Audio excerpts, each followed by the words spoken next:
what's up? Pastor Jim here at Bismarck Community Church, and I'm sitting next to Reno.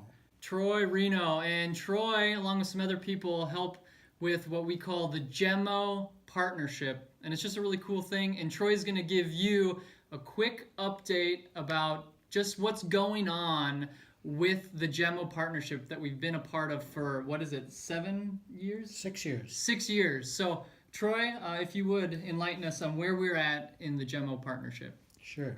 Salam. Salam. That's a common greeting used in Ethiopia. It means peace. And like Jim said, we've been there for 6 years now, and we started this partnership with the ultimate goal of making this Jemo community self-sufficient. And we're getting closer to that goal every day. We're doing IGAs, that means income generating activities. 6 years into the partnership, we finally got to this point where we're taking 30 families and we're teaching them how to generate their own income through different enterprises. It could be animal husbandry, it could be a number of different things, taking products to market. So yeah, it's an exciting time to be part of this partnership because we're getting closer to that ultimate goal. Yeah, self-sufficiency is so huge and vital for this partnership. And what's really cool is that we are in that phase of IGAs. And I don't know about you, Troy, but as somebody who's traveled several times over to Ethiopia to the Jemo for this whole partnership, what's really cool is just knowing that there are going to be 30 families starting income generating activities, which is huge for our partnership. So yeah, I'm just excited. So can you enlighten us some of the details? You can see, when he says the word salam, it brings me back to being over in Ethiopia, and that's just a really cool place. So great. Well, I just want to rattle off 10 quick things that we've been doing in Ethiopia to get to this point.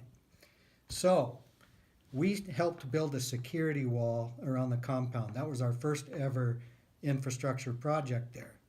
And we did that in year one. And then after that, we provided funding for a cobblestone road in the community that increased safety. We provided funding for a water infrastructure project at a local school.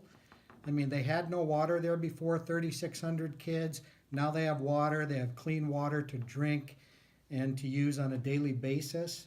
We conducted 3 full medical clinics there over this 6-year period. This is something that the kids had never had before. that's awesome. And now their basic medical care is being taken care of through sponsorship dollars, and our medical clinics just enhanced that. We conducted dental hygiene seminars and an infectious disease seminar for the parents.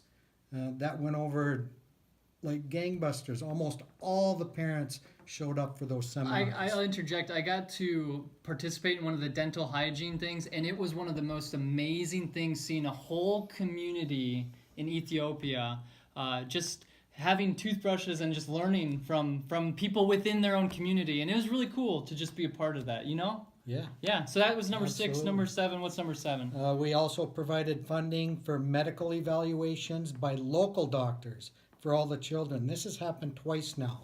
2 years ago, and then this summer, all 246 kids got medical evaluations from a local doctor. So their care is being kept up with on a regular basis.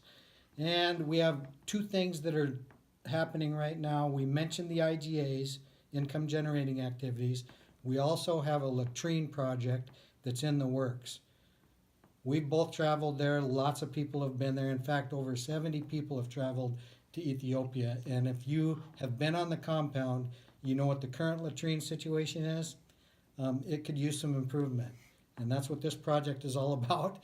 And it's going to happen soon. Is this project, is it funded, or is it something? The project is fully funded. Fully funded. It just needs to be permitted by the government, and then construction will start, and they'll have a great new latrine on the compound. Yeah, very cool. And I think I mentioned the last one already. Over 70 people have traveled there in 6 years from the Bismarck-Mandan community, and a few from outside the community.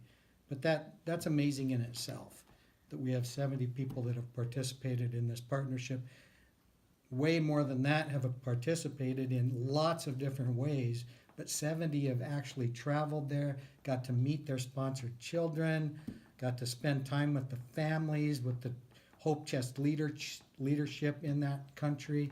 I mean, and that's what we're going to talk about right now, because we have another trip coming up. Another trip. There's some exciting things coming up. So you've shared just where we're at in the project. You've given us an update on the Jemo project. What are some things that are coming up this week and beyond for the Jemo Partnership? And the Jemo Partnership too, it's not just, hey, we're going over there on like a exploring trip or whatever. We are going over, these 70 people that have gone over, it's all about relationally partnering our community with their community. And it's important to see that we are building relationships in this process. We're not just going over there and handing something out. But can you tell me what are the next steps right now with the Jemo Partnership, with where we're at? Yeah, we are having another trip coming up in March. It'll be our 7th trip to Ethiopia. Excited about that. We've had teams of as small as 10 and as large as 25 travel over to Ethiopia. And we're looking for travelers right now because we want to continue that relationship building. Yep. That is super important to this partnership. So we're having a meeting this Thursday. 6 o'clock at the church. It's going to be an informational meeting for people that are interested in going, and partially a planning meeting for the people that have already committed. But we want more travelers. So anybody that is interested in this trip should show up this Thursday, November 1st, 6 o'clock at the church. Come. We want you to go on the trip, right?